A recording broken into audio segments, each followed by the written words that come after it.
Deuteronomy chapter 28, verse by verse explanation in Bengali, the first part. দ্বিতীয় বিবরণ তার বাংলাতে বিস্তারিত আমরা দেখব তার 28তম অধ্যায়ের এবং তার প্রথম খণ্ড আমরা ধ্যান করব। অনুগ্রহ করে আপনারা সবাই প্রস্তুত হন। আসুন আমরা শুরু করি দ্বিতীয় বিবরণ তার 28 অধ্যায়। আমরা একের পর এক পদগুলিকে ধ্যান করব। তো আপনারা আপনাদের পবিত্র বাইবেল গ্রন্থ নিয়ে প্রস্তুত হন। এই অধ্যায়টিতে 68টি পদ লেখা হয়েছে, 68 ভার্সেস। এটা অনেক বড় অধ্যায়, ঠিক আছে? আর এই অধ্যায়টা অনেক প্রমুখ এবং এটা এতটাই মহান, কিন্তু এটা এত মহান এবং মহত্বপূর্ণ অধ্যায় যে ইসরায়েলিরা তার জীবনকে কিভাবে যাপন করতে হবে, চলতে হবে, সেই বিষয়ে বলার জন্য ব্যবহার হওয়া একটা মন প্রকারের অধ্যায়, গুরুত্বপূর্ণ অধ্যায় বলে মানা হয়। আমাদের শরীরকে একটা মন কতটা প্রমুখ, ইসরায়েলীদের মধ্যে এই অধ্যায় ততটাই প্রমুখ, এটা মনে রাখবেন। কারণ এর মধ্যে আশীর্বাদ এবং অভিশাপ লেখা হয়েছে। আশীর্বাদ যখন লেখা হয়, অভিশাপ 124 লেখা হয়েছে। ডুস থেকে ডোন্টস বেশি রয়েছে, আপনাদেরকে ধ্যান দিতে হবে। ডু ইট যদি বলা হয় এবং করো না বলে যে কথাগুলি বলা হয়েছে বেশি রয়েছে। এর অর্থ সদাপ্রভু মানুষের হৃদয়ের বিষয়তে অনেক বলা কথা এখানে হয়েছে। ধোঁকা দেওয়ার এবং অসুখ রোগ সেই বিষয়ে যেটাকে গ্রহণ করা কে রয়েছে, জেরোমিও সেই গ্রন্থতে বলা হয়েছে সেই কথা কতটাই সত্য। Man always thinks negative. মনুষ্য পরমেশ্বরকে যা দিয়েছেন সেই মার্গকে পুরো মিটিয়ে তার মন দ্বারা খারাপ মার্গে সে মুড়ে গেছে। এই জন্যে সে উল্টোই থাকবে এবং উল্টো পাল্টাই ভাববে। ভালো হৃদয় দ্বারা সে কখনোই ভাববে না। এই জন্যে মনুষ্য ডাইভার্টেড অ্যান্ড ডিস্টার্বড হার্ট সেটাকেই পেয়ে থাকবে। এই জন্যে 124 অভিশাপ, 21টি আশীর্বাদ। দেখুন এই অধ্যায়ের ডিসক্রিপশন আমি বলবো, তারপরে আমরা পড়তে এগাবো। যখন পড়তে যাওয়ার সময় সে তার অন্তর তো নেই, অন্তর তো হবে না, কিন্তু চিন্তা ভাবনা আসবে, কিন্তু এক এক প্রহারের মারের মতো থাকবে। এক প্রহার মানে সেই হাতুড়ি দ্বারা অনেক বড় অস্ত্র, সেই চট্টানকে ভাঙার জন্য ব্যবহার করা সেই औजार। সেই প্রহারের মার্গ কতটাই লাগে, সেই প্রকারের ব্লো, সেই প্রকারের মার্গ তার এফেক্টিভ এখানেই রয়েছে। যে বচনকে পড়বার সময় আমরা বুঝতে পারবো। God's very strong words and warnings. এই 68টি পদকে কোন রীতিতে আমরা আলাদা করতে পারি? প্রথম 14 পদ গিরিজিম পাহাড়ের ওপর বলার সেই 21 আশীর্বাদ। এই আশীর্বাদ কথা মেনে আজ্ঞাকারিতা হওয়া, ইসরায়েলীদেরকে পাওয়া আশীর্বাদ। কথা মেনে চলা, কথা না মেনে চলা দুটি জাতি মানুষদের মধ্যে, বিশ্বাসী এবং অবিশ্বাসী। বিশ্বাসীরা কথা মানে, অবিশ্বাসীরা কথাকে খেলাপ করে। দুটোই ভাগ রয়েছে, দুটোই জাতি রয়েছে। এই কথা যে মানে সেই আশীর্বাদ এবং তার সত্য ভালো। যে কথা মানে না সেই দ্বারা চলা, যে কথা মানে না, অভিশাপ আর কষ্ট। 15 থেকে 20 পদের মাঝখানে 15 অভিশাপ রয়েছে। এটা বাচ্চাদের বিষয়তে ম্যাটেরিয়াল প্রসপারিটির ওপরে অভিশাপ। 21 পদ থেকে যদি দেখি 30টি অভিশাপ রয়েছে অসুখের বিষয়তে এবং ক্ষেতের বিষয়তে, যুদ্ধর বিষয়তে, কারাগারের অনুভবের বিষয়তে, ব্যবসার অসফলতার বিষয়তে, দারিদ্রতার বিষয়তে রয়েছে। সেইখান 30 থেকে 44 অবধি নিয়ে 36 শাপ রয়েছে, অভিশাপ রয়েছে। এই এইখানে সেই হারের বিষয়তে, কারাগারের বিষয়তে, সেই হিংসার বিষয়, রোগের বিষয় রয়েছে। 45 থেকে নিয়ে 47 অবধি একটা অভিশাপের কারণে একটা আশ্চর্যিত রূপ থাকবে। সে আশীর্বাদ হওয়ার পরে তারা খারাপের দিকে বদলে যাবে। তারা যে পাওয়া যে অভিশাপ রয়েছে 48 থেকে নিয়ে 57 অবধি 21টি অভিশাপ সেই গুলামির ওপরে এবং মৃত্যুর ওপরে, মানুষের মাংসের পক্ষ, ক্যানিবালিজম, অনেক গম্ভীর গরিবের ওপরে রয়েছে। 58 থেকে 68 অবধি 28টি অভিশাপ রয়েছে। পরমেশ্বর আজ্ঞাকারিতাকে ডিম্যান্ড করছে। আজ্ঞাকারিতাকে ডিম্যান্ড করার সময় যে তার অধীন হয় না তাদেরকে এই 28টি অভিশাপ পাবে। কি গ্রহণ করেছেন এই জন্যে 124 অভিশাপের বিষয়তে সেই দ্বিতীয় বিবরণের পুস্তক 28 অধ্যায় বলেছে। It is the most important.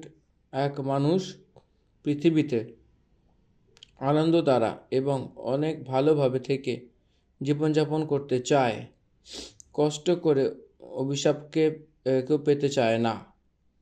তো এই প্রকারের রূপে থাকলে তার ব্যবহার কীরকম হওয়া উচিত? যদি এক কথায় বলা যায়, কালকে সে আপনার ভবিষ্যতে আপনার জীবনকে আজকে নির্মাণ করে নিচ্ছে। কালকের ভবিষ্যৎ আজকে নির্মাণ করে নিচ্ছে। Today is your tomorrow preparation. কালকের তৈরির জন্য তুমি আজকেই তার প্রস্তুতি নিচ্ছ। এই জন্য আজকে যদি রেডি না থাকো তো ধ্যান দিতে হবে। আপনার ব্রাইট ফিউচার আপনার হাতেই। আপনার থিঙ্কিং, আপনার অ্যাকশনস, আপনার ফিউচার্স, আপনার লাইফের ওপরে ইম্প্যাক্ট হয়ে থাকবে বলে আপনার বোঝা উচিত।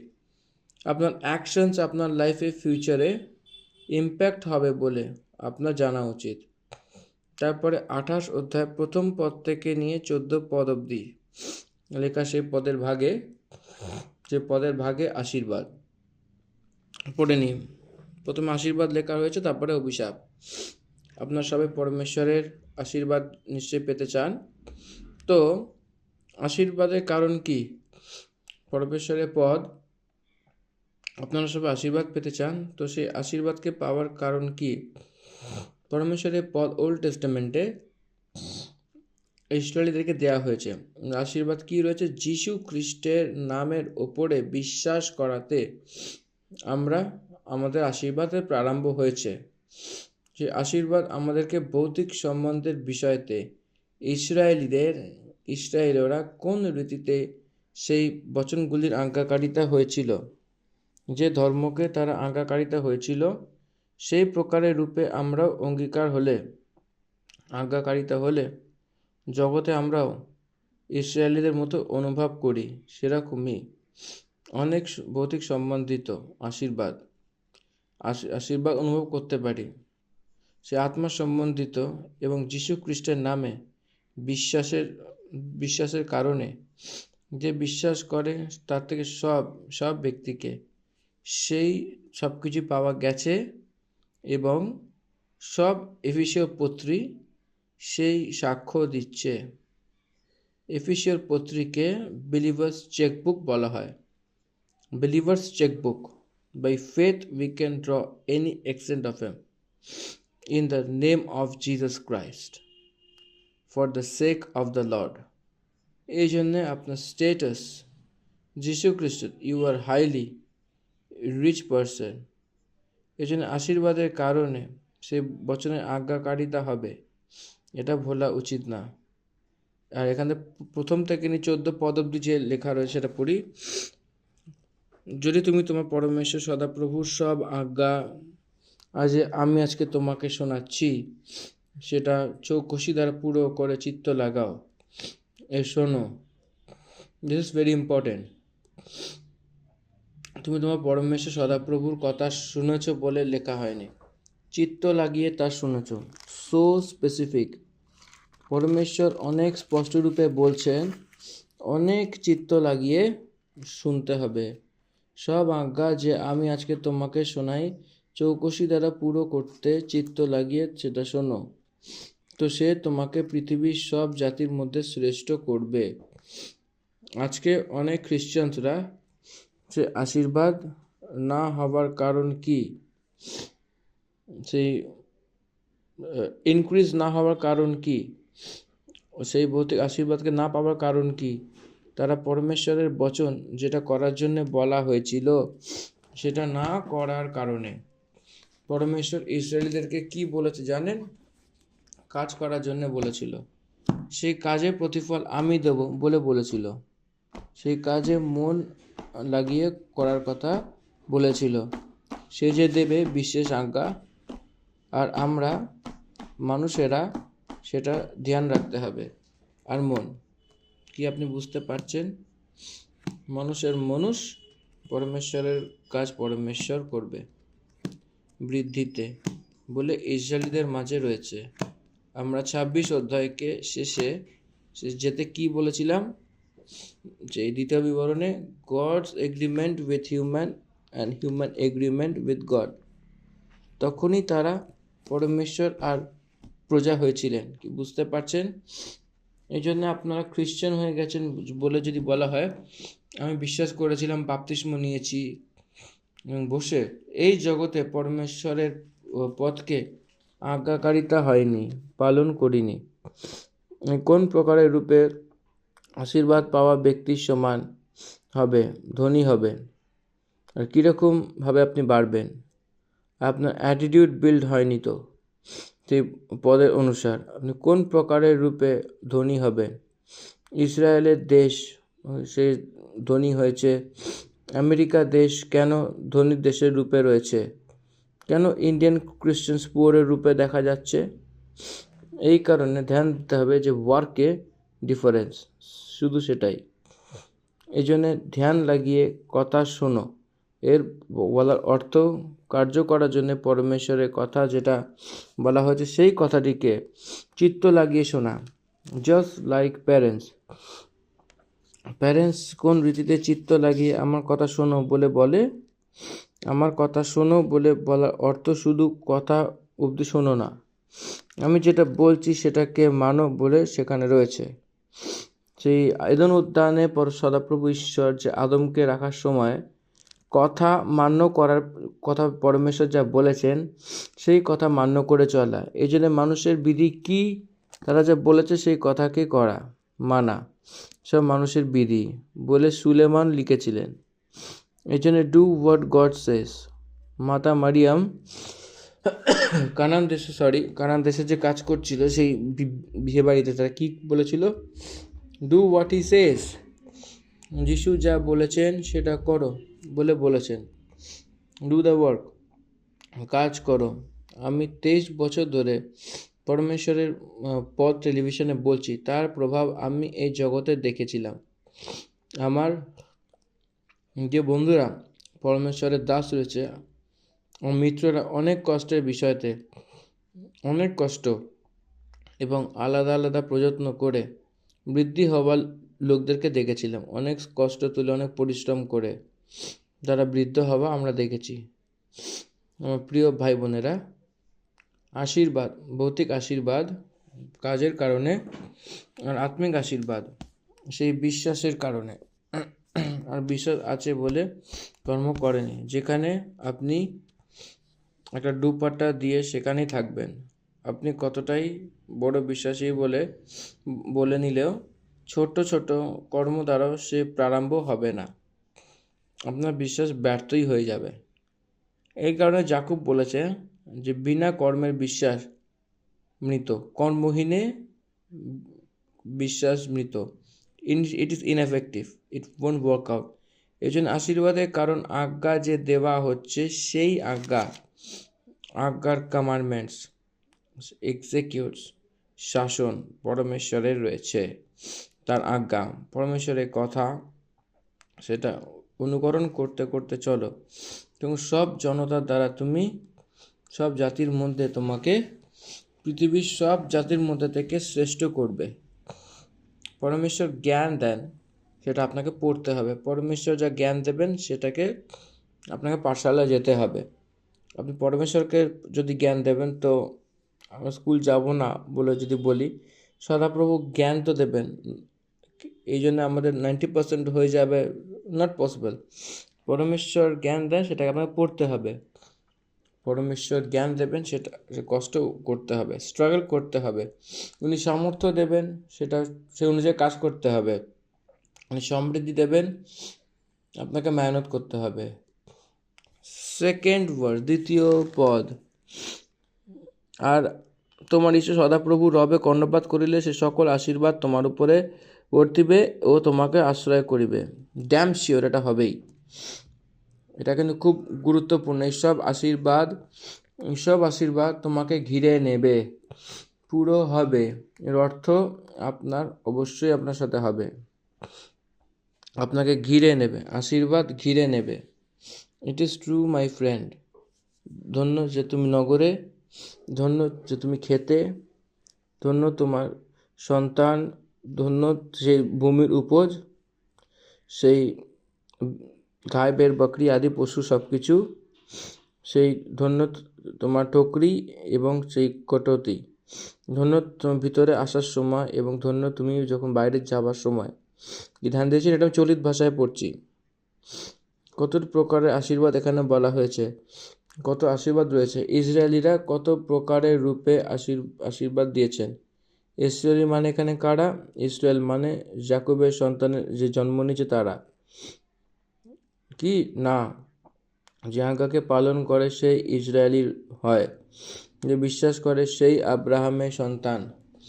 এই জন্য আশীর্বাদ আপনার উপরে আসার সময় সেই নগরে আশীর্বাদিত হবেন, তো নগরে আশীর্বাদ পাবেন বলে আপনাকে চিনবেন নগরবাসী, আপনার অনেক বড়াই প্রতিষ্ঠাতা পাবেন। খেতে আশীর্বাদ হওয়ার মানে আপনার ফসল সমৃদ্ধশালী হয়ে আপনার ঘরে পৌঁছাবে, আপনার সন্তান আশীর্বাদ পাবে, আপনার ভূমির উপজ বাড়বে, আপনার যত জন্তু রয়েছে সব কিছুরই গ্রুপ রয়েছে সব বাড়তেই যাবে। সেই বলদ ভেড় বকরি সব কিছুই সে বাড়তেই যাবে। এর অর্থ হোয়াট এভার ইউ হ্যাভ, যে আপনার সম্পত্তি রয়েছে সেই সব সম্পত্তি বৃদ্ধি হবে। কি আপনার এখানে ধ্যান দিয়েছেন? লাইফ স্টকের হিসাবে লাইফ স্টক ওখানে রয়েছে, সেই জানুয়ারির বিষয়ে তো কথা বলেছে, সেরকম এগ্রিকালচারের বিষয়ে বলা হয়েছে। এখানে সিড, বীজ, সেই আজ কিষানির সেরকম খেতে কি হচ্ছে আজকাল খাদ বলে বলছে, সেটাকে একটু সাইডে রেখে বিনা খাদের কিষানিও রয়েছে। এখানে what is investment of the farmer in the field in agriculture? Only seed. What পরমেশ্বরই দেবেন, সেটাই দিচ্ছে, সেই জগতে ভালোভাবে উপজ দেবেন। সদাপ্রভু সেই ভালো ভূমিকে দিচ্ছেন, উর্বর ভূমি দিচ্ছেন এবং ঠিকঠাকভাবে বৃষ্টি দিচ্ছেন, সূর্যের কিরণ দিচ্ছেন। তো আপনি করবেন কি? আপনার বীজ ঘরে রেখে বসবেন কি? না, সেই বীজকে বইতে হবে এবং তার জন্য অনেক প্রচেষ্টা, অনেক স্ট্রাগল আছে, যেগুলো দৈনন্দিন জীবনে ওটা কন্টিনিউয়াসলি আমাদের সকলকে করে যেতে হবে। আর এই বীজ কিন্তু, যে বীজের কথা বলছি সেটা হচ্ছে আত্মিক বীজ। আত্মিক বীজ যখন বাড়বে তখন সেটা একটা মানুষ আত্মিক হিসেবে তৈরি হবে, এই জগতে সে বাড়তে থাকবে। তাকে ভালোভাবে জগতের রূপে থাকার মতো, সেই তৈরি করার মতো পরমেশ্বর যা দেন, সেটা সূর্যের রশ্মি, জল, জগৎ ভালো যে নিজে দেয়, সে আপনার হাতে নেই, সে পরমেশ্বর দিতে চলেছেন। তো আপনি করবেন কি? সেই হল দ্বারা সইতে হবে, সেটাকে ভালোভাবে শিখতে হবে, পাথরকে সরাতে হবে, ভালো ভূমির রূপে বানাতে হবে, বীজকে প্রপার রূপে সেটাকে বইতে হবে, প্রপার টাইমে সেটাকে বইতে হবে, প্রপার টাইমে রাইট সিডকে রাইট প্লেসে বইতে হবে, সেটাকে ধ্যান দিতে হবে। এক ছোট গাছের রূপে যেটা এসেছে, সদাপ্রভু সেটাকে বাঁচাবে না, সে পক্ষীর মধ্যে বাঁচাতে হবে, সেই গাছ যখন বাড়ছে সেটাকে যাতে উই পোকা না পড়ে, তো সেরকম সদাপ্রভু যেটা করার কথা সেটা উনি করবেন এবং করেও যাচ্ছে। এক কিষাণ হওয়া অনুসার যেটা আপনার করা উচিত সেটা আপনি করুন। পরমেশ্বরের অনুগ্রহ আশীর্বাদের রূপে সেটা বৃদ্ধি হবে। লাইফ স্টকও সেরকমই, লাইফ স্টক গ্রুপসও সেরকম, সে বড় হবে, সে বৃদ্ধি হবে, সে গ্রুপস আবার বংশ বিস্তার করবে, তারপর সে বাচ্চা আবার জন্ম দেবে, তারপর সে বাচ্চা জন্ম দেবে। যদি সে মরে যায় তো কোনো বাচ্চা আসবে না। এই জন্য তোমাকে তোমার কাজ করার জন্য বলছে।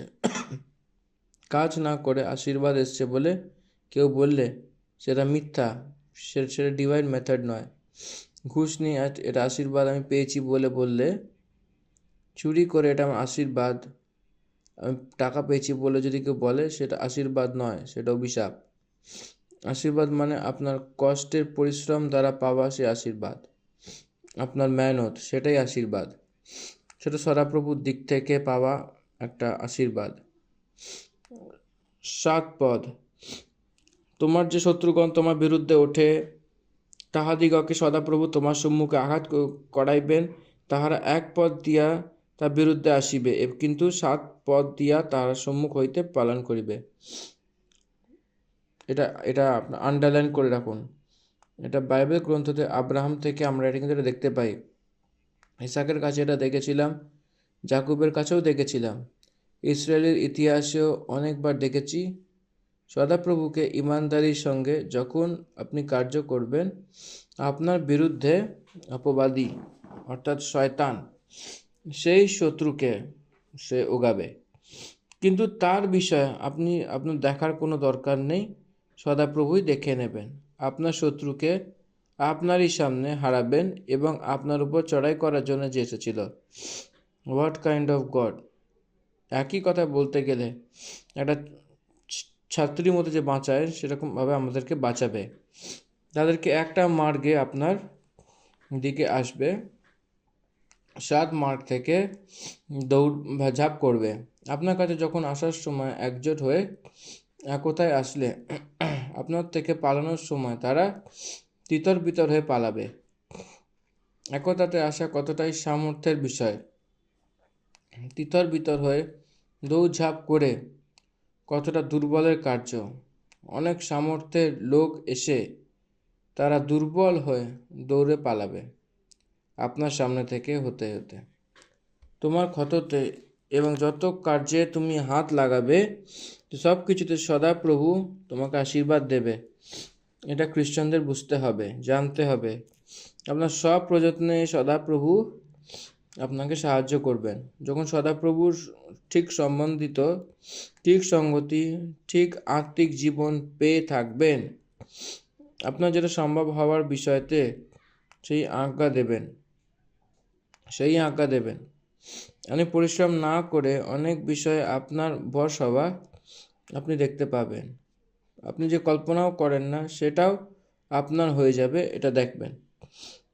যেটা তুমি চাও না সেটাও আপনার হয়ে যাবে, আপনি নিশ্চয়ই দেখবেন। কী রয়েছে সমৃদ্ধি, কী রয়েছে আশীর্বাদ, এটা আমরা বুঝতে পারছি না।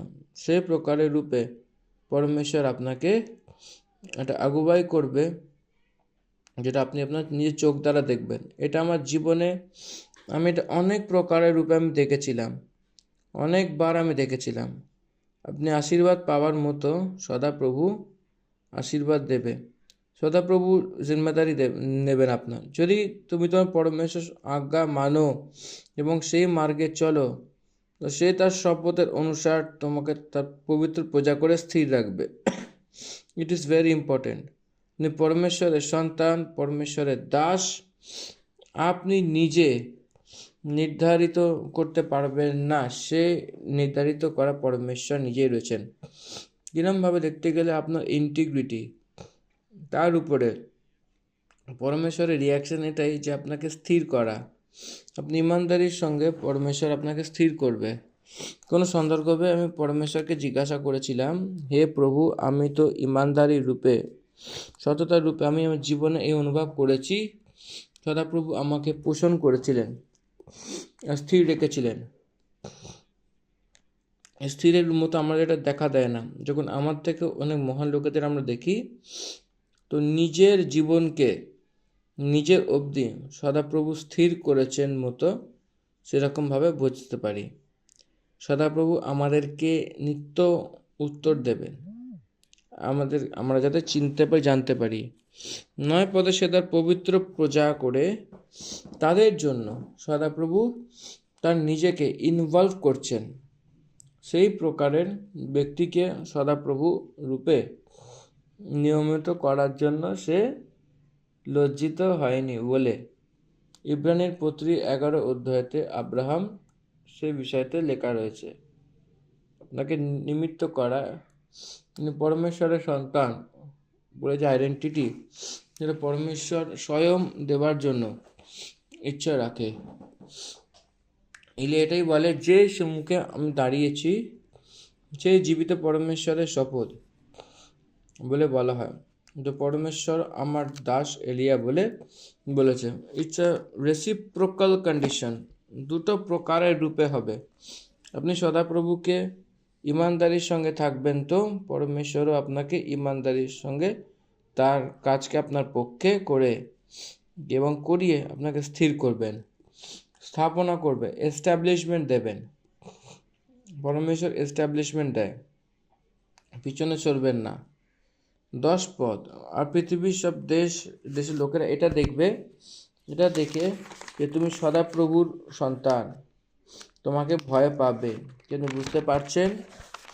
ক্রিশ্চিয়ানসদেরকে জগৎ খুব ভয় পায় জানেন? যে ট্রু ক্রিশ্চিয়ানস হয়তো সে ব্যক্তিকে দেখে কাঁপবে। ট্রু ক্রিশ্চিয়ানস ইন্টিগ্রিটি দ্বারা, জাস্টিস দ্বারা, প্রেম দ্বারা, ধৈর্য দ্বারা জীবনকে কাটানোর সময় তার দিকে আর কেউ যদি 19-20 করে, ভয়ঙ্কর অনুভবকে সেটা চেক করে সেই ব্যক্তি নিশ্চয়ই ভয় পাবে। সদাপ্রভু দাস বলে যে আজকেও যে জনতা ভয় পাবার কারণ এটাই, গড ইজ উইথ দেম, পরমেশ্বর তাদের সঙ্গে রয়েছে।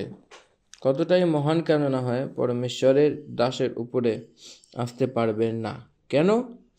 পরমেশ্বর তাদের সঙ্গে আছে যে ভাবনা। প্রিয় ভাই বোনেরা, ইসরায়েলিদেরকে যা দেওয়া হয়েছে সে যীশু খ্রিস্টতে আমরা অ্যাকসেপ্ট করার জন্য আমাদেরকেও দেওয়া হয়েছে এবং দিচ্ছে। আমি অনুরোধ করছি, লোকেরা তোমাকে দেখে ভয় পাবে, পুরো জগতের প্রজা জনতা আপনাকে ভয় পাবে। কিছু লোক শুধু না, জগতের সবাই, প্রেরিত কার্য দেখবেন সবাই ভয় পেয়েছিল। ভবিষ্যৎ বক্তাকে রাজা লোকেরা ভয় পেয়েছিল, কারণ এটাই যে পরমেশ্বর তাদেরকে ভয় পাইয়ে দিয়েছিলেন। ফিরৌন মোশিকে দেখে সেইভাবে ভয় পেয়েছিল, কাঁপছিল, কারণ পরমেশ্বরই তাকে ভয় পাইয়েছিল। 11 পদ, আর যে দেশের বিষয় সদাপ্রভু তোমার পূর্বপুরুষ দ্বারা শপথ করে তোমাকে দেবে বলেছিল, সেখানে তোমার সন্তানের এবং ভূমির উপজের এবং পশুর সেই বড়ত্রি করে তোমার উত্তম করবে। এটা ভালো করে আপনারা এই 11 নম্বর পথটি দাগিয়ে রাখুন, এটা খুবই গুরুত্বপূর্ণ এবং জরুরি। আরেকবার এটা আমি পড়ে দিচ্ছি আপনাদের জন্য, আপনাদের যাতে সুবিধা হয়। আসুন আমরা 11 পথটা একবার দেখি। 11th ভার্সে একটা খুব গুরুত্বপূর্ণ বিষয় যেটা আমি বললাম, আর সদাপ্রভু তোমাকে যে দেশ দিতে তোমার পিতৃপুরুষদের কাছে দিব্য করিয়াছিলেন, সেই দেশ তিনি মঙ্গলার্থে তোমার শরীরের ফলে, তোমার পশুর ফলে ও তোমার ভূমির ফলে তোমাকে ঐশ্বর্যশালী করবেন। এটা ভালোভাবে দাগিয়ে রাখুন, ঐশ্বর্যশালী করবেন। এটা খুব একটা গুরুত্বপূর্ণ পাঠ।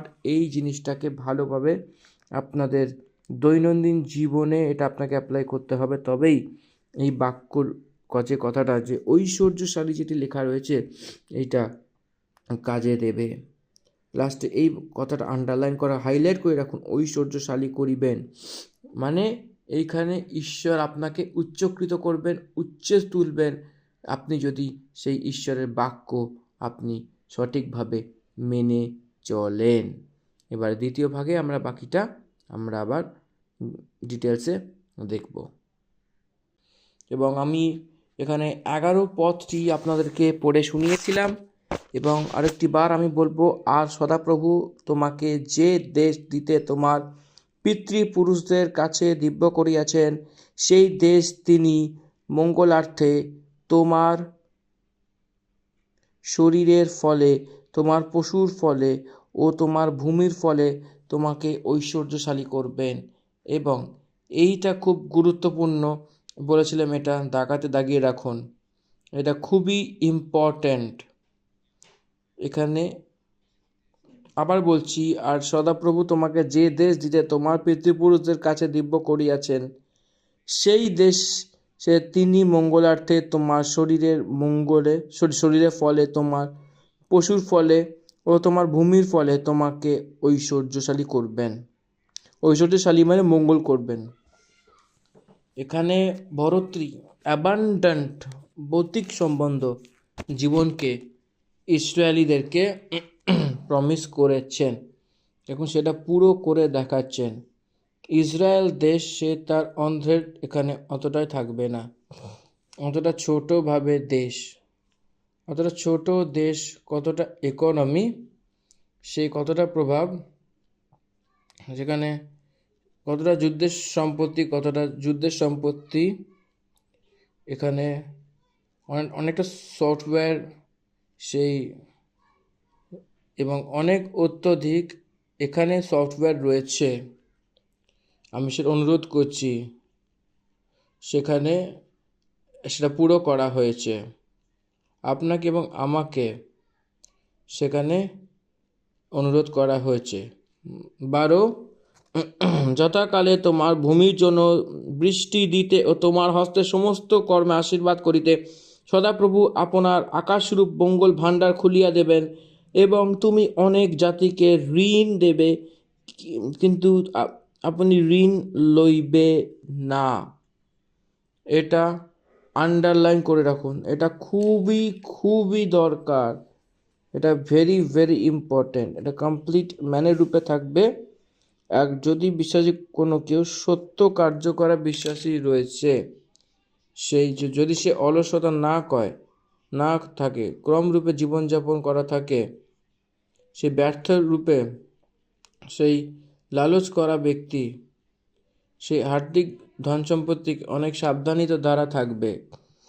উদ্ধার করার দরকার নেই, আপনি উধার দেওয়ার স্থিতিতে থাকবেন, কারোর থেকে উধার নেওয়ার স্থিতিতে আপনি থাকবেন না বলে ইসরায়েলিদেরকে পরমেশ্বর প্রমিস করেছেন।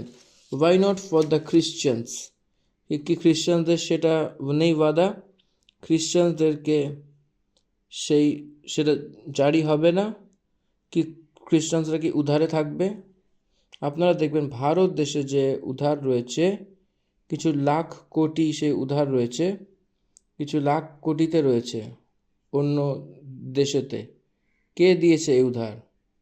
World bank. সেখানকার ধন সম্পত্তি কে দিয়েছেন? Christian countries. কোনো সংকোচ নেই এটাকে বলতে। এই জন্যে ওয়ার্ল্ড ব্যাংকে মানি কার, যে খ্রিশ্চানদের, ইসরায়েল প্রজার, আজকে সব জগতে তারা সেই ধার দিয়ে সেই রূপে রয়েছে, সেই স্থানে রয়েছে। সেখানে ভারত দেশে বৃদ্ধি হবার দেশ, এখানে সেই উধার নেওয়ার জন্য রয়েছে। সেখানে যতই হ্রাস রয়েছে, সেখানে ধার নেওয়ার ব্যাপারে রয়েছে। এখানে অনেক লামসাম 1 লাখের উপরে রাজ্য সরকার সেই দিতে চলেছে। কেন উধার দিচ্ছে? কেন সেটা উধার নিচ্ছে না? কেন? ইসরায়েল দেশ পুরো তো ডেজার্ট এরিয়া টাইপকার রয়েছে, তারা কীরকমভাবে তার জীবনকে সুখ শান্তিভাবে চালাচ্ছে। কারণ কি রয়েছে জানেন? দে আর হার্ড ওয়ার্কার্স। তারা কাজ করার মতো আমরা দেখতে পাচ্ছি। তারা কাজ করার বিষয়, যীশু খ্রিস্ট একটা কথা বলেছে যৌন লিখিত সুসমাচারে, আমার পিতা এর থেকে আগে কার্য করছিল, আমিও কার্য করছিলাম। এই জন্য কার্য করা পরমেশ্বরের গুণ, পরমেশ্বরের পুত্রের গুণ, এবং অনেক শ্রদ্ধা দ্বারা কাজ করতে হবে। আপনি যদি পরমেশ্বরের দাস হন, বুদ্ধি দ্বারা, শ্রদ্ধা দ্বারা আপনার মণ্ডলীকে নির্মাণ করুন। আপনি পরমেশ্বরের দাস হন তো অনেক শ্রদ্ধাভাবে আপনার রিলিউশন প্রোগ্রামকে নির্মাণ করে নেবেন। আপনি পরমেশ্বরের দাসকে শ্রদ্ধা দ্বারা আপনাকে যা দেওয়া হয়েছে সে অর্গানাইজেশনকে বিল্ড করে নেওয়া। যদি আপনি ট্রান্সলেশন করা ব্যক্তি তো শ্রদ্ধাপূর্বক আপনি আপনার রাইটিংসকে ডেভেলপ করবেন। আর আপনি যদি টেকনিশিয়ান হন তো সেখানে শ্রদ্ধা দ্বারা ডেভেলপ করে নিতে হবে। সেখানে সময় বরবাদ করতে হবে না, সময় বরবাদ করা যাবে না। এখানে পরমেশ্বরকে নিন্দা করবে না। সেখানে we need to change ourselves, we need to develop ourselves। সেখানে সুলজাভ করে করার কথা বলছি। 13 পদ, সদাপ্রভু তোমাকে কিছুই করবেন না, আর সদাপ্রভু তোমাকে মস্তক স্বরূপ করবেন, পুচ্ছ স্বরূপ করবেন। তুমি অবনত না হইয়া কেবল উন্নত হইবে। কেবল তোমার ঈশ্বর সদাপ্রভু এই যে সকল আজ্ঞা যত্নপূর্বক পালন করিতে আমি তোমাকে আদেশ করিতেছি, এই সকলেতে কর্ণপাত করিতে হইবে। আর আমি তোমাদিগকে যে সকল কথা আজ্ঞা করিতেছি অন্য দেবগণের সেবা করণার্থে তাহাদের অনুগামী হইবার জন্য তোমাকে সেই সকল কথা দক্ষিণে কি বামে কি ফিরিতে হইবে না। আন্ডারলাইন করে নিন, আর কোনো কথা বলবো না, এটা খুব ইম্পর্টেন্ট। 13 থেকে 14, সদাপ্রভু আপনাকে মস্ত করুন। He will become a leader in the society. আপনাকে বড় রূপে আপনার প্রান্তে, এখানে আপনার মুখ্য রূপে সেখানে হবে। You will be the head, you will be identified at the head, as a head. আপনাকে বিচারকর্তা রূপে লোকে জানবেন, একটা ডাইরেক্টরের রূপে আপনাকে জানবেন। সেখানে আপনি লিডিংয়ের রূপে থাকবেন। এখানে আপনার জীবন, এখানে আগে থাকার মতো চলবেন, জানানোর মতো যাবে। এখানে যে পরমেশ্বর যা দিয়েছেন সেখানে আমার এক্সপিরিয়েন্সে আমি দেখেছি, অনুভব করেছি, এই জন্য আমি সাক্ষ্য দিচ্ছি। সে হেড করবেন কিন্তু টেল নয়। আপনি কার্য করার সময় আপনি হেডের রূপে থাকবেন, নট অ্যাজ আ টেল। লেজের মতো কে থাকবে, যা থাকে জানেন, যে কাজ করতে জানে না, যে কাজ করে না, যে কাজ করতে পারে না, সেই সর্বদা হেডের রূপেই থাকে। যে কাজ করে তাকে অনুভব আর নিপুণতা আসবে, যে কাজ করে না সে কনফিউশনে থাকবে। এই জন্য এই 14টি পদ আমরা এখানে দেখেছি। এটা আমি যে আমাদের বলা হয়েছে সে আজ্ঞার রূপে কর্মই রয়েছে। আজ্ঞার রূপে কর্মই রয়েছে। কর্ম মানে কার্য করা, আজ্ঞার মানে পুরো করা। এখানে আজ্ঞার মানে কষ্ট করা, শুধু বসে খাওয়া দাওয়া করা না। বিশ্বাস বলে সেটাকে একটা নাম চিপকিয়ে দেয়া, প্রদীপকে হাওয়াতে রেখে সেখানে সেই বসা বিশ্বাস হয় না। এই জন্য প্রসপেরিটি গসপেলকে বিশ্বাস করো না। আপনাদের এটা হয়ে যাবে ওটা হয়ে যাবে বলে যে প্রচারক, যে ফলস প্রিচাররা প্রিচিং করে, সে বিশ্বাস করবেন না। আমি সেই জন্য অনুরোধ করছি আপনাদেরকে যে ভার্সেসকে বিশ্বাস করুন। যদি আপনি কার্য করা শিখেছেন, কার্য করা শুরু করেছেন, তো জয় আপনার দাস হয়ে যাবে বলে একটা কথা আছে, সেটা আপনি জানেন। বিজয় আপনার দাস হয়ে আপনার ঘরের সামনে আপনার পাঠকের কাছে এসে বসবে। যদি আপনি কার্য করা প্রারম্ভ করেন, গড উইল ব্লেস ইউ। সদাপ্রভু আপনাকে আশীর্বাদ করবে। কখন?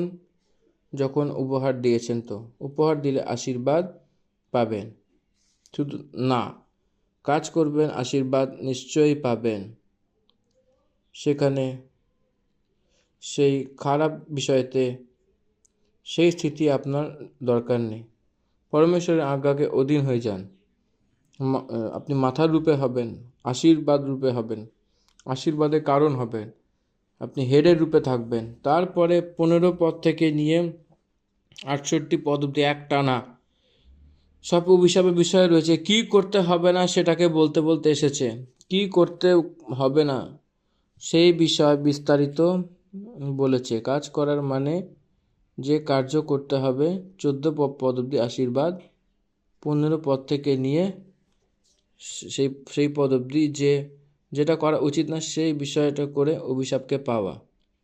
যেটা করা উচিত না, যেটা করতে পারো সেই কাজ, যেটা করতে পারো সেটা পরমেশ্বরের আজ্ঞাকে পালন করা, পরমেশ্বরের কথা মানা, পরমেশ্বরের কথাকে অঙ্গীকার করা, পরমেশ্বরের কথার পিছনে হয়ে নেওয়া। যেটা করতে পারো না, যেটা করতে পারবে না সেটাকে এক্স্যাক্টলি রিভার্স, যেটা করতে পারো সেই কার্যের এক্স্যাক্টলি রিভার্স রয়েছে, অপোজিট, যেটা করতে পারবে না। পরমেশ্বরের কথাকে না মেনে, পরমেশ্বরের পিছনে না হয়ে নেওয়া, পরমেশ্বরের অনুকরণ না করা, পরমেশ্বরের দ্বারা সঙ্গতি না করা, পরমেশ্বরের সঙ্গে সম্বন্ধ না হওয়া, পরমেশ্বরকে ছেড়ে দেওয়া এবং পরমেশ্বরের উল্টোতে জীবনযাপন করা। Very simple. যদি এরমভাবে জীবনযাপন করো তো সাবধান, একটা ফল যে থাকে সেটা কীরকম দেখায় জানেন? অনেক বড় রূপ দেখা দেয়, কিন্তু সেটাকে হারিয়ে গেলে তার ভেতরে পুরো পোকামাকড় দেখা যায়। সেটা আমাদের ভাষাতে এটা মেরুপন্ডু বলে, তেলেগুতে। এখানে কতটাই ধনী রূপে দেখা দেয়, কতটা খুশিতে দেখা যায়, কতটা আনন্দ দ্বারা সেখানে রয়েছে। এখানে আপনি ঘরের ভেতরে গেলে সে অভিশাপ পুরো দেখতে পাবে। প্রিয় ভাই বোনেরা, আশীর্বাদ আমি আপনাদেরকে দেখাচ্ছি, তাই সেই পদ, সেই ঘরে যান এবং সেইখানে দেখতে পাবেন ধন সম্পত্তিতে না, তার আয়নাতে না, তার জীবনে দেখা দেয়, জীবনযাপনের পদ্ধতিতে দেখা দেয়। মোস্ট ইম্পর্টেন্ট, ধোঁকা না খেয়ে পরমেশ্বর লজ্জা দেবে না। মনুষ্য যা বইবে সেটাকেই কাটবে বলে যেটা বলা হয়েছে সেই পদ সত্য। আসুন আমরা 15 পদ থেকে শুরু করি। 15 থেকে নিয়ে 68 অবধি যেটা লেখার সেই পদের ভাগ অভিশাপ রয়েছে সেটা জানব। সে দ্বিতীয় বিবরণ তার 28 অধ্যায় তার 15 পদ থেকে। কিন্তু যদি তুমি আপন ঈশ্বর সদাপ্রভুর রবে কর্ণপাত না করো, আমি অদ্য তোমাকে তাহার যে সমস্ত আজ্ঞা ও বিধি আদেশ করিতেছি যত্নপূর্বক সেই সকল পালন না করো, তবে এই সমস্ত অভিশাপ তোমার প্রতি বর্তিবে ও তোমাকে আশ্রয় করিবে। এই শব্দকে আন্ডারলাইন করুন, ভেরি ইম্পর্টেন্ট।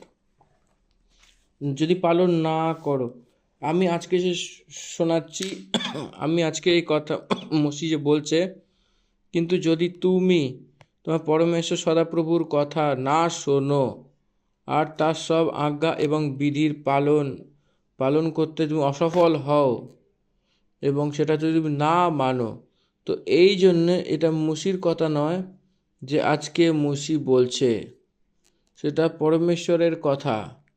সে সেবকের কথা বলে শুধু না, সেটা পরমেশ্বরের কথা। সেটা আজ্ঞাকারিতা হওয়া, সেই বচনের আজ্ঞাকারিতা হওয়া, সেবার নিজস্ব কথা নয়, ধোঁকেবাজের কথাকে আজ্ঞাকারিতা হওয়া বলে নয়, সে বচনের আজ্ঞাকারিতা হওয়া। কিন্তু এখানে মসির কথার আজ্ঞাকারিতা হওয়া, কারণ সে পরমেশ্বরের কথা, সদাপ্রভু, তার কথা না শোনা মানে তার কান দ্বারা না শুনে বলে অর্থ নয়। কান দ্বারা শোনার পরে সেটাকে অঙ্গীকার না করলে, সেটা অনুকরণ না করলে, সেই কথার পিছনে না চললে বলে অর্থ রয়েছে।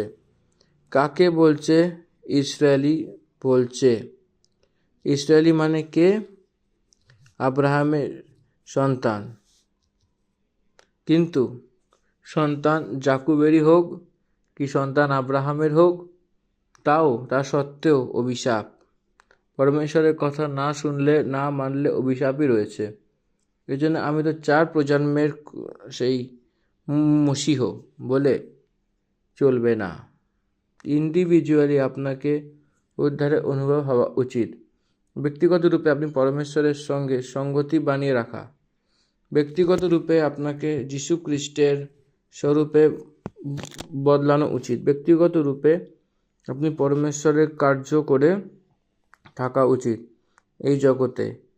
সেরকমভাবে না হয়ে, সেরকম না করে যদি আপনি যেটা বলেছেন সেই কথার অনুসার না শোনেন, না মানেন, না মানার কথা সেটা বলা হয়েছে সেটাকে না করা, যেটা বলা হয়েছে সেই কথার অনুসার যদি কাজ না করেন, যেটা বলা হয়েছে সেই কথার ভিতরে যে কার্য না করে থাকেন, সেই সব অভিশাপ সব আপনার উপরে হবে। সেই অভিশাপ আপনার উপর এসে পড়বে। এর মানে নিশ্চয়ই এসে পড়বে, আর কিছুই সরবে না, সব কিছুই হবে, সব কিছুই হবে, সব অভিশাপ তুমি পাবে বলে বলা হয়েছে। বাচ্চাদের ওপর, সন্তানের ওপর, মেটেরিয়াল প্রসপেরিটির ওপরে দিচ্ছে। অর্থাৎ 16 পদ, তুমি নগরে শাপগ্রস্ত হইবে ও ক্ষেত্রে শাপগ্রস্ত হইবে। এটা আন্ডারলাইন করে রাখবেন। তোমার চুপড়ি ও তোমার ময়দার কাঠুয়া শাপগ্রস্ত হইবে, তোমার শরীরের ফল, ভূমির ফল ও তোমার গরুর বৎস ও তোমার মেশিদের শাবক শাপগ্রস্ত হইবে। ভিতরে আসিবার সময় তুমি শাপগ্রস্ত হইবে ও বাহিরে যাবার সময় তুমি শাপগ্রস্ত হইবে। ইয়োবের পুস্তক 1ম অধ্যায়কে যদি আপনি পড়েন, ইয়োব শয়তানকে একটা আশ্চর্যের রূপে দেখা দেওয়ার মতো করেছিল। শয়তানের সামনে ইয়োব একটা অহংকারের কারণ পরমেশ্বর। সেই রীতিতে থাকা ইয়োবকে শয়তান তার হাতে পরমেশ্বর সঁপে দিয়েছেন। সেই জন্য একই দিনেতে তার সব সন্তান, তার মৃত্যু হয়ে গেছিল, সব সম্পত্তি হারিয়েছিল। এখানেও সেটাই বলা হচ্ছে।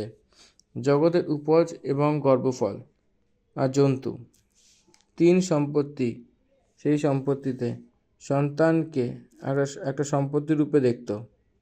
কতটা বাচ্চা থাকবে তত ধন সম্পত্তি তারা ধনী হতো, সেরকম লোকেরা দেখত। দ্বিতীয়, সন্তানের সঙ্গে ভিড়, সেই গাধা এবং ঘোড়া, বেল, এসব কিছু এবং ছাগল, এসব গ্রুপসকে লাইভস্টক বলে বলা হয়। এইসব, তারপরে কিষানি, এখানে ক্ষেত, উপজ, এটাই তাদের সম্পত্তি ছিল। এই সম্পত্তি তাদেরকে সেই সময়তে ছিল। এই সম্পত্তির ওপরে অভিশাপ আসবে বলে বলেছে। বাচ্চাদের উপরে, ক্ষেতের উপরে, সেই গ্রুপ, সেই জন্তুর উপরে, এসব কিছুর উপরে অভিশাপ আসবে। খাওয়ার স্থিতি আসবে, খাওয়ার জন্য কিছু না থাকার মতো স্থিতি আসবে বলে বলা হয়েছে। যখন খাওয়ার জন্য থাকবে না, সেই স্থিতি আসবে, তখন সে উদ্ধারই বন্ধ হয়ে যাবে। ঋণ নেবার স্থিতি, যে কাজে তুমি হাত লাগাবে সেখানে সদাপ্রভু তোমাকে অভিশাপ দেবে, ভয় দূর করবে আর ধমকি দিতে থাকবে। যতক্ষণ তুমি মুছে না যাও আর শীঘ্রই নষ্ট না হয়ে যাও, এখানে এই কারণ হবে যে তুমি সদাপ্রভুকে ত্যাগ করে দুষ্ট কার্য করবে। সত্য কাজ এবং দুষ্ট কাজ কি বুঝতে পারছেন? সত্য কাজ মানে ভালো কাজ, পরমেশ্বরের আজ্ঞা, সত্য কার্য, পরমেশ্বরের বিরুদ্ধ দুষ্ট কার্য। এই জন্য দুষ্ট কার্য মানে ক্রিয়া, প্রথম থেকে যে আমি বলেছি সেই ক্রিয়া, ক্রিয়া ক্রিয়া ক্রিয়া কার্য। বিশ্বাস থাকলে কর্ম করব, বিশ্বাস না থাকলে দুষ্টকর্ম করব। এইটাই হচ্ছে আমাদের আজকাল ধারণা হয়েছে। সেটা পরমেশ্বরকে ইচ্ছা নেই, কিন্তু পরমেশ্বর তার নিজের প্রমিসেস তাকে দেবে না, কিন্তু অভিশাপকে সেই ব্যক্তিকে সঁপে দেবে বলে অর্থ একটা এসেছে। 21 পদে কি বলছে দেখি।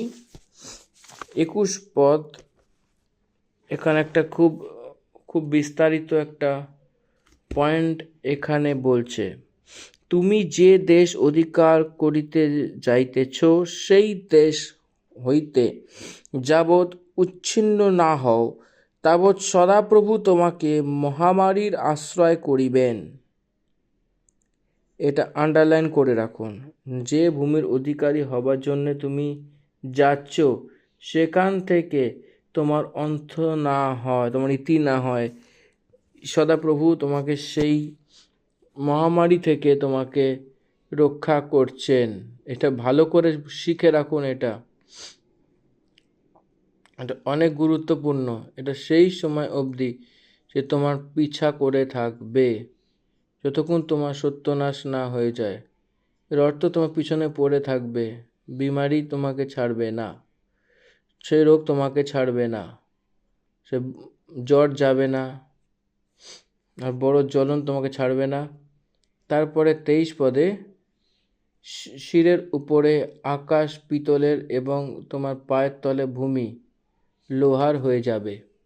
এর অর্থ যে লোহা দ্বারা কোন প্রকারের উপজ আসবে? আসবে না তো ফসল। মানে এই জগতে যে ফসল না আসার সময় যে জগৎ, যে আপনার ক্ষেতের ভূমি সে লোহার মতো হয়ে যাবে বলে বলছে। আকাশের মধ্যে থেকে বৃষ্টি না আসার সময় আকাশ যে রয়েছে পিতলের মতো হয়ে যাবে বলে অর্থ আসছে। সদাপ্রভু তোমার দেশে আসার বদলে সেই বালি আর ধুলো বর্ষাবে। সে আকাশ থেকে তোমার ওপর এমনভাবে বর্ষাবে যে তোমার সত্যনাশ হয়ে যায়। সদাপ্রভু তোমাকে শত্রু থেকে হারিয়ে দেবে। মেঘ মার্গ থেকে তার সামনা করতে যাবে, কিন্তু 7 মার্গ দ্বারা হয়ে তার সামনে থেকে পালিয়ে যাবে।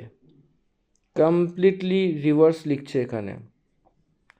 আর পৃথিবীর সব রাজ্যতে সেই মারামারি ফিরবে এবং তোমার সব আকাশের ভাঁতি ভাঁতি পক্ষী এবং জগতের পশুর আহার হবে। আর তার কোনো পালাবার কেউ থাকবে না, তাড়িয়ে দেবার কেউ থাকবে না। আপনার শরীর আকাশের পক্ষী খেয়ে নেবে। সদাপ্রভু সেই মিশরে থেকে এবং ভাবাসীর এবং দাদ এবং খুজলি দ্বারা এরকম পীড়িত করবে যেখানে চাঙ্গা না হও। যতটাই আপনি বৈদ্য করে নিন, কিন্তু সেই বিমারি ছাড়বে না। সদাপ্রভু তোমাকে পাগল এবং অন্ধ করে দেবে ও তোমার মনকে অত্যন্ত ঘাবড়িয়ে দেবে। লাইফের উপর ক্ল্যারিটি থাকবে না। চাকরিতে সেই জাগরূকতা থাকবে না, সে চাকরির উপরে স্পষ্টতা থাকবে না, সেই ব্যাপারে স্পষ্টতা থাকবে না, সে ব্যাপারে নষ্ট থাকবে, মানে ব্যবসাতে। আর যেরকম অন্ধ সেখানে টলতে থাকে, সেরকম তুমি দিনে 2 বারেই তুমি টলে যাবে। আর তোমার কাজ সফল না হয় তুমি সদা কেবল সেই অন্ধকারেই লুটতে থাকবে, আর তোমার কেউই ছাড়ানোর কেউ থাকবে না। তুমি স্ত্রীর সঙ্গে বিবাহর কথা বলবে, কিন্তু অন্য পুরুষ তাকে ভ্রষ্ট করবে। যদি তুমি ঘর বানাও তো কিন্তু সে বুঝতে পারবে না। সে ডাকের বাড়ি তুমি দেবে, কিন্তু তার ফল তুমি খেতে পারবে না। এর অর্থ আপনাকে আপনার লাইফে কিছুই না পাওয়ার মতো করবে সদাপ্রভু। 30 পদ থেকে নিয়ে 44 পদ অবধি যে মঙ্গনির বিষয়টা বলা হয়েছে, যে অন্য পুরুষ তাকে স্পর্শ করবে। ঘর তুমি বানাবে, কিন্তু সেখানে তুমি বসতে পারবে না। সেখানে অনেক বিস্তারিত রূপে কিছু বলা হয়েছে। তোমার গরু তোমার চোখের সামনে থেকে মারা যাবে এবং তুমি তার মাংস খেতে পারবে না। তোমার গাধা, তোমার চোখ তার সামনে লুটপাট হয়ে চলে যাবে এবং তোমাকে আর তুমি পাবে না। তোমার ভেড় বকরি তোমার শত্রুর হাতে লেগে যাবে এবং তোমার দিক থেকে আর কেউ সেটাকে ছাড়াতে পারবে না। আশা করি বুঝতে পারছেন। সেই তোমার সন্তান অন্য জায়গাকার হাতে চলে আসবে। এটা অনেক দুঃখের বিষয়, কারণ ইসরায়েলিরা অন্য লোকদের সঙ্গে বিবাহ করে না, কিন্তু তাদের চোখের সামনেই তাদের সন্তানদের অন্য লোকেরা নিয়ে চলে যাবে। এবং তাদের সেই ছাও দ্বারা দেখতে দেখতে তোমার চোখ থেকে যাবে, আর তোমার কিছু চলবে না, তোমার কিছু বস চলবে না, কিছুই করতে পারবে না। ইউ কান্ট ফাইন্ড দেম, তাদেরকে অন্য প্রান্ততে নিয়ে চলে যাবে, হিউম্যান ট্রাফিকিং আসবে। তখন তারা কোথায় বলে দেখতে দেখতে সেরকমভাবে থেকে যাবে। তোমার ভূমির উপজ এবং তোমার সব কামাই একটা আনজানা দেশের লোকেরা খেয়ে যাবে, তোমার সব কামাই একটা আনজানা দেশের লোক খেয়ে যাবে। আর সর্বদা তুমি কেবল অন্ধকার সইতে সইতে আর পিষে যেতে থাকবে, এমনকি তুমি সেই কথার কারণে যেটা নিজের চোখ দ্বারা দেখবে পাগল হয়ে যাবে। Be very careful. সদাপ্রভু তোমার সেখানে শিখ অবধি সেখানে অসাধ্য না করে দেয়, তোমাকে পীড়িত না করে দেয়। সদাপ্রভু তোমাকে সেই রাজা সমেত যাকে তুমি তোমার উপর করবে, তোমার দিকে এবং তোমার পূর্বপুরুষ দ্বারা অঞ্জানিতে এক জাতির মাঝে পৌঁছিয়ে দেবে, এবং তার সেই সেই পাথর সে অন্য দেবতাকে সেই পুজো করবে, সেটা আপনার উপর প্রভুতা করবে। এখানে একটা বিশেষ অর্থ আসে, সেখানে সব জাতিতে সেখানে পৌঁছাবে, সেখানকার লোকেদের জন্য সেখানে দুষ্টতা এবং দৃষ্টান্ত অভিশাপের কারণ বোঝা যাবে।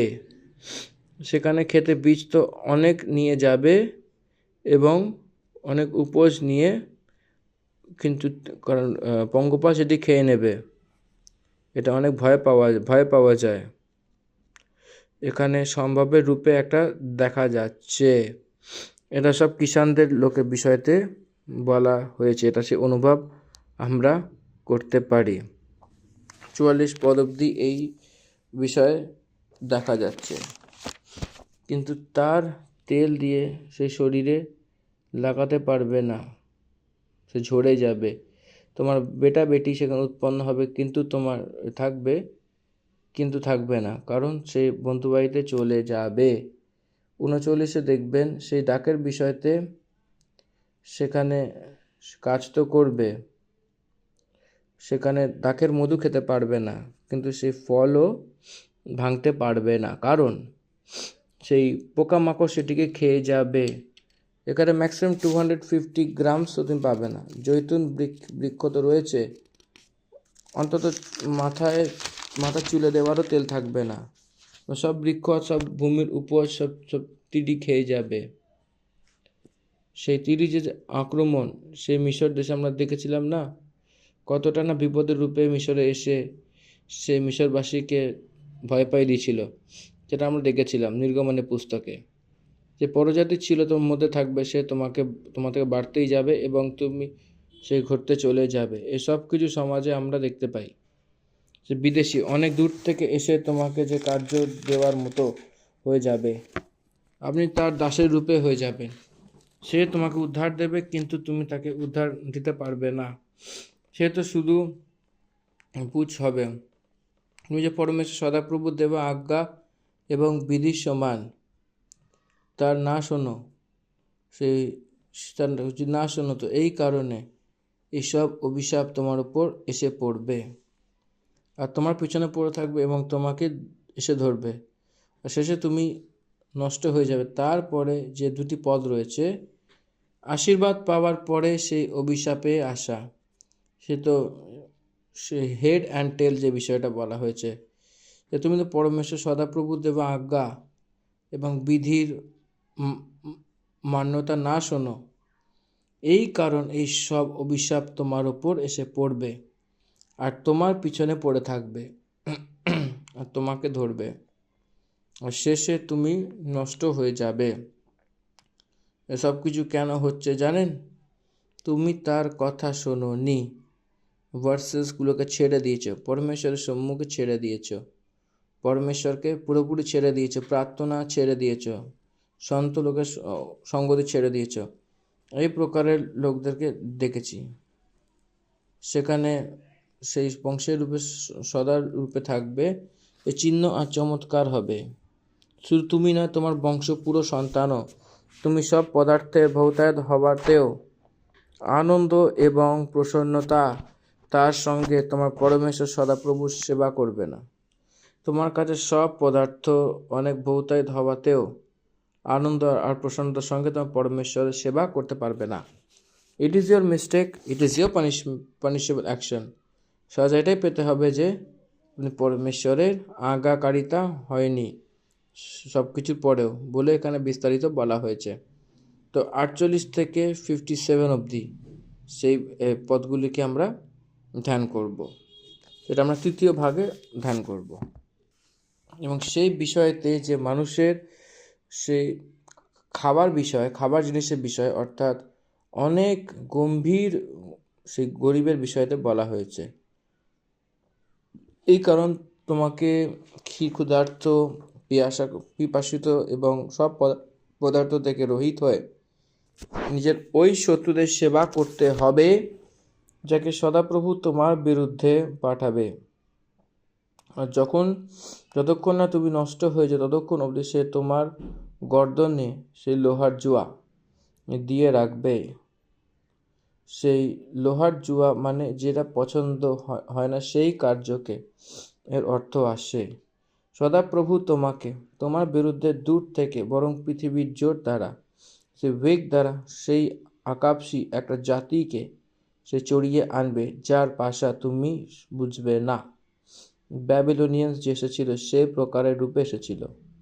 ইসরায়েলিরা ঈশাপূর্ব 570-এ যিহুদি লোকেরা ব্যাবিলনে যে গুলামিতে ছিল, যখন সে এসে এই লোকদেরকে গুলামিতে নিয়ে গিয়েছিল সেই ক্রূর জানোয়ারের রূপে, সেটা ব্যাবিলনিয়ান ছিল। সেই জাতির লোকদেরকে ব্যবহার সেই ক্রূর হবে না, তো সেই বুড়োর মুখ দেখবে নাকি সমর্থন করবে, নাকি বালকদের প্রতি দয়া করবে। আর সে তোমার পশুর বাচ্চা এবং ভূমির উপজ এখান অবধি খেয়ে যাবে, যাতে তুমি নষ্ট হয়ে যাও। আর যে তোমার জন্য কি না অন্য দাক মধু কি নাকি টাটকা তেল নাকি বাছড়া না মেমনা কিছু ছাড়বে, এখন অবধি তুমি নষ্ট হয়ে যাবে। তারা এসে পুরো লুটপাট করবে, সব লোকদেরকে, সব জন্তুদেরকে নিয়ে চলে যাবে, তোমার জন্য কিছুই রাখবে না। আর সে তোমার পরমেশ্বর সদাপ্রভু সে দেওয়া সব দেশের সব ফাটকদের ভিতরে তোমাকে ঘিরে রাখবে। সে তোমার ফাটকদের মাঝখানে তোমাকে সেই সময় অবধি ঘিরে থাকবে যতক্ষণ না তোমার সব দেশে তোমার উঁচু উচ্চ এবং দৃঢ় শহরপনা রয়েছে যার প্রতি তুমি ভরসা করবে। পড়ে না যাও। ব্যাবিলন রাজা নবুকদনেজার পুরো জেরুজালেমকে ঘিরে সেটাকে পুরো জ্বালিয়ে পুড়িয়ে, মন্দিরকে ফেলে দিয়ে, ভেঙে দিয়ে, শহরপনাকে জ্বালিয়ে দিয়ে চলে গেছিল। অ্যাজ ইট ইজ হয়েছিল ইতিহাসে। কেন? বিশ্রাম দিনকে তারা পালন করেনি, মূর্তি পূজা করেছিল তারা। এই জন্য সদাপ্রভু তাদেরকে সঁপে দিয়েছিল। 52 পদ থেকে আমরা দেখব 52 ভার্স। এখানে যে বিষয়টা বলছে, আর তোমার সমস্ত দেশে যে সকল উচ্চ সুরক্ষিত প্রাচীরে তুমি বিশ্বাস করিতে যে সকল যাবৎ ভূমিসাৎ না হইবে তাবৎ সে তোমার সমস্ত নগর দ্বারে তোমাকে অবরোধ করিবে। তোমার ঈশ্বর সদাপ্রভুর দত্ত তোমার সমস্ত দেশে সমস্ত নগর দ্বারে সে তোমাকে অবরোধ করিবে।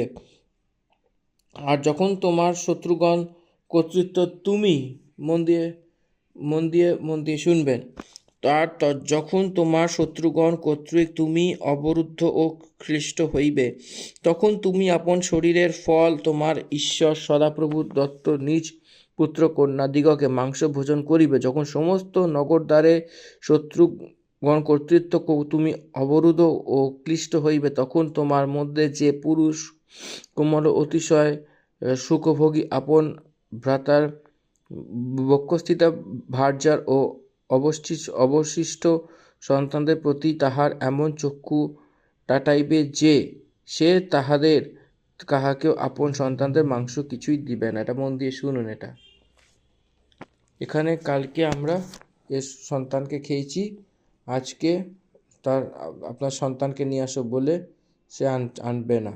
আমি কি করা উচিত বলে জিজ্ঞাসাবাদ করলে রাজা তার কাপড়কে ছিঁড়ে ফেলেছিল বলে লেখা রয়েছে। মানুষের মাংস খাবার জন্য কীরকমভাবে থাকবে সেই পরিস্থিতিতে? তার স্বভাব যখন কোমলতায় ছিল, কিছু কাল আগে অনেক সুকুমারের রূপে থাকবে। তোমাতে যে সে শত শত সুকুমার হয়, সেখানে তার ভাই এবং তার প্রাণপ্রিয় এবং তার বাচ্চাদের বালকদেরকে কুদৃষ্টি দ্বারা দেখছিল। সে তাদের মধ্যে থেকে কাউকে তার বালকদের মধ্যে থেকে যে খাবে সে কিছুই দেবে না, কারণ সে পড়ে যাওয়া এবং সেই সংকটে যে তোমার শত্রু তোমার সব ফাটকদের ভিড়ে তোমাকে ঘিরে দেবে, তার কাছে কিছু থাকবে না। এর অর্থ নেবুকদনেছর যখন এসেছিল সেটাই করেছিল। 2 বছর জেরুজালেমের চারিদিকে পুরো ঘিরে রেখেছিল। বাইরে থেকে ভেতরে ভোজন বস্তুকে না আসার মতো করেছিল, ভেতরে লোকেদেরকে বাইরে না যাওয়ার মতো করেছিল। ভেতরে পুরো যে ফসল উপজ শেষ হয়ে যাওয়ার পরে মানুষেরা যখন সব জন্তুদের খেয়ে নিয়েছিল, খাবার জন্য কিছু ছিল না। তার নিজের সন্তানদের খাওয়ার স্থিতি এসে গেছিল। কতটাই খারাপের বিষয়! সে তাদের মধ্যে থেকে কাউকেই তার বালকদের মাংসের মধ্যে থেকে যে সেখানে খাবে কিছুই দেবে না, কারণ পড়ে যাওয়া এবং সেই সংকটে যাতে তোমার শত্রু তোমার সব ফাটকদের ভিতরে তোমাকে ঘিরে দেবে, তার কাছে কিছু থাকবে না। আর তোমাতে যে স্ত্রী এখন অবধি কোমল এবং সুকুমার হয়, সে সুকুমারপন ও কোমলতা সেটাকে মারে, সে ভূমিতে পা থাকতেও হয়। সেও তার প্রাণ প্রিয় এবং সব কিছুকে নিয়ে তার সেই খেরি বরণ এবং তার সেই বাচ্চাদেরকে যে কুদৃষ্টি থেকে দেখবে, কারণ সে পড়ে যাবা এবং সেই সংকটের সময় সে তোমার শত্রু তোমার সে পাঠকের মাঝখানে সে ঘিরে রাখবে সে সব বস্তু এবং সে ঘটিতে মারে এবং সেই লুকিয়ে খাবে। এর থেকেও অনেক খারাপ আর কি হতে পারে যে গর্ভবতী স্ত্রী ডেলিভারি হওয়ার সময় তার খেরিকে খাওয়ার জন্য প্রযত্ন করেছিল, আর তার সেই জনি বাচ্চার ওপরে দয়া দেখাবে না বলে লিখছে বচন। এখানে হাতুড়ি দ্বারা অনেক বড় অস্ত্র দ্বারা মারলে কতটাই না ভয়ানক দুঃখ থাকবে, তার থেকে ভয়ঙ্কর সাজা সদাপ্রভুর কথা অমান্য করে চলা সে উপরে আসবে বলে বলা হয়েছে। এসে গেছিল ইতিহাসের হিসাবে, এই সত্যতে এসে গেছিল এই প্রমাণ। এটা ইতিহাস আমাদেরকে দেখাচ্ছে। 57 ভার্সকে আমরা দেখছি যে দয়া না করা সেই মায়ের রূপে রয়েছে, এক পত্নীর রূপে দেখা যাচ্ছে। তারপরে 58 থেকে নিয়ে 68 অবধি সেই অভিশাপের আজ্ঞাকারিতা বলে ডিম্যান্ড করছে, সেটাকে না মান্য করলে সেই অভিশাপ পাওয়া। পরমেশ্বর ডিম্যান্ড কি? যদি তুমি এই ব্যবস্থার সব কিছু পালন করতে যে এই পুস্তকে লেখা রয়েছে চৌকসি করে সেই ভয়যোগ্য না হও, যে সদাপ্রভু তোমার পরমেশ্বরের ভয় না মানো, তো এর আগে সে কথা না শোনো বলে যে বলা হয়েছে এসব অভিশাপ, এই সময় ভয় খাবে না, ভয়যোগ্য হয়ে ভয় না মানা, তো সদাপ্রভুর ভয় না মেনে সদাপ্রভু তোমাকে ও তোমার বংশকে সেই স্পেশালি দণ্ড দেবে, সে নষ্ট এবং অনেক দিন অবধি থাকা এবং ভারী ভারী দণ্ড দেবে। আর সে মিশরের সে সব রোগকে সে আবার তোমার দিকে এনে দেবে, যার থেকে তুমি ভয় খেতে, আর সে তোমাতে লেগে থাকবে। আর যত রোগ আদি দণ্ডের ব্যবস্থার পুস্তকে লেখা হয়নি, এসব কিছুকে সদাপ্রভু তোমাকে এখন অবধি দিয়ে দেবে, যে তোমার সত্যনাশ হয়ে যায়। আর তুমি যে পরমেশ্বর সদাপ্রভুর কথা না মানো, এই কারণ আকাশের তারার সমান সে অগণনী হওয়ার পরে তোমাতে একটুই মনুষ্য থেকে যায়, এর অর্থ মারা যাবে। আকাশের সেই তারার সামনে অগণনা হওয়া, অর্থাৎ আব্রাহামকে যা দেওয়া, সেই কথা দেওয়া হয়েছিল, সেই সন্তানকে আকাশের তারাগণের সমান আমি বৃদ্ধি করব বলে বলেছিল। সে করেও ছিল, কিন্তু সংখ্যার রূপে তারা কম হয়ে গেছিল। সংখ্যার রূপে তারা কতটা কম হয়ে গেছিল বলে জিজ্ঞাসাবাদ করলে গুলামি দ্বারা সে ফেরত আসার সংখ্যা অনেক কম ছিল। তারপরে সেরকম সদাপ্রভুকে তোমার ভালো এবং সেই বরত্রি করাতে যে হর্ষ হয়, সেরকমই তখন তাকে তোমার বিনাশ বরং সত্যনাশ করার জন্য সেই হর্ষ হইবে। আর যে ভূমির অধিকারী হওয়ার তুমি যাচ্ছ, তার উপর থেকে তোমাকে উখড়ে দেওয়া হবে। জেরুজালেমকে ছেড়ে সেই ব্যাবিলনকে নিয়ে পাঠাবে। আর সদাপ্রভু তোমাকে পৃথিবীর এই জায়গা থেকে ওই সরে সব দেশের সেই লোকদেরকে তিতর বিতর করবে। ইসরায়েলিরা ঈশাপূর্ব 760 অসুরকে ঈশাপূর্ব 570 সেই ব্যাবিলনকে তাদেরকে পাঠিয়েছিল। অনেক বছর তারা গুলামিতে তার জীবন কাটিয়েছিল। আর সেখানে থেকে তুমি তোমার এবং তোমার পরখার জন্য সেই আঞ্জান কাঠ এবং পাথরের অন্য দেবতার উপাসনা করবে। ব্যাবিলনের রাজ্যে মূর্তি পূজা করার জন্য তার স্বয়ং মূর্তি লাগানোর মতোই হে নবকত নজর 3 জওয়ানকে ছেড়ে সেই সব হাঁটু গেড়েছিল। শদ্রক মেশক আবেদনককে ছেড়ে সেই সব সোনার প্রতিমাকে সবাই সেই ঝুঁকে নমস্কার করেছিল। সদাপ্রভুর কথাকে অসত্য না সত্য, এটা যে বলা হয়েছে ঈশাপূর্ব সে 1850 সে পুরো হওয়া, এটা অনেকটাই ইম্পর্টেন্ট। 500 বছর, দেখুন 900 বছরে এটা পুরো হওয়া ইতিহাসের রূপে আমরা প্রমাণের রূপে দেখতে পাই। সেরকমভাবে সেই জাতির মধ্যে তুমি কখনো চ্যান পাবে না, নাকি তোমার পাকে সে ঠিকানা পাবে।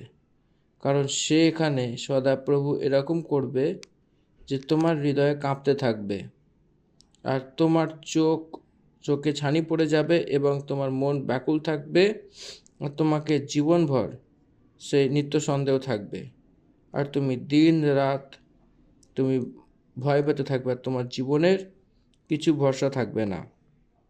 তোমার মনে যে ভয় বনে থাকবে, আর তোমার চোখে যা কিছু দেখতে থাকবে, তার কারণে তুমি ভোরকে যে সেই সাজের ভুঁড়ি বলবে এবং সেটিকে বলবে ভোর কখন হবে, ভোর হলে সাঁঝ কখন হবে, সাঁঝ হলে ভোর কখন হবে বলে সেই স্থিতিতে তোমরা চলে যাবে। আর সদাপ্রভু তোমাকে সেই না চড়িয়ে সে মিশরের সেই মার্গ থেকে ফিরিয়ে দেবে, যে বিষয়তে আমি তোমাকে বলেছিলাম। এসে আবার সে দেখতে দেখতে আসবে, সেই পা থেকে সেই ফেরত আসবে মিশর দেশে, আর তারা সেই নৌকায় চড়ে আবার মিশরে যাবার স্থিতি আসবে বলে বলা হচ্ছে। তার পা দ্বারা চলতে চলতে আসা মানে সেটা স্বয়ং তার ইচ্ছার অনুসারে আসা স্থিতি। আর এখানে না চড়ে সেখানে নিয়ে যাবে জবরদস্তি, অর্থাৎ গুলামির রূপে। আবার গুলামি দ্বারা সেই ছাড়িয়ে আসা সেই লোকেরা সেই মিশর দেশে গুলামিকে আবার সে ফেরতে যাবে সাবধান বলে বলছে।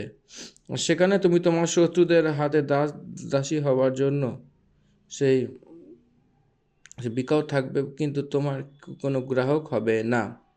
সে কেনাকাটি করার জন্য অনেকে তো আসবে, কিন্তু তোমাকে কিনবার জন্য কেউ আসবে না। ইভেন দাসের যে ভ্যালু সেটাও থাকবে না। শেষে এই অভিশাপ বলছে, সেই দাসের রূপে যদি থাকতে চাও তো সে খদ্দের বলে থাকবে না।